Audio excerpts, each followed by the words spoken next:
ആരാധകർ പ്രതീക്ഷയോടെ കാത്തിരിക്കുന്ന ചിത്രമാണ് ബറോസ്. നടൻ ആദ്യമായി സംവിധാനം ചെയ്യുന്ന ചിത്രത്തിൽ നായകനായി എത്തുന്നതും അദ്ദേഹം തന്നെയാണ്.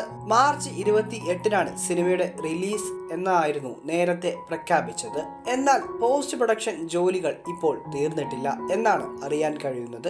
അതിനാൽ തന്നെ റിലീസ് നീളുകയാണെന്നാണ് റിപ്പോർട്ടുകൾ.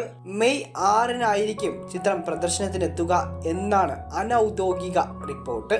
ഏപ്രിൽ ജൂൺ മാസങ്ങളിൽ ചാർട്ട് ചെയ്തിരിക്കുന്ന സിനിമകളുമായി ക്ലാഷ് റിലീസ് ഒഴിവാക്കാനായിട്ടാണ് മെയ് മാസത്തിൽ റിലീസ് തീരുമാനിച്ചിരിക്കുന്നത്. ചിത്രത്തിന്റെ പോസ്റ്റ് പ്രൊഡക്ഷൻ ജോലികൾ ഹോളിവുഡിൽ നടക്കുകയാണെന്നാണ് വിവരം. 2019 ഏപ്രിൽ പ്രഖ്യാപിച്ച മോഹൻലാൽ ചിത്രം ബറോസ് 2021 മാർച്ച് 24-നായിരുന്നു ലോഞ്ച് ചെയ്തത്.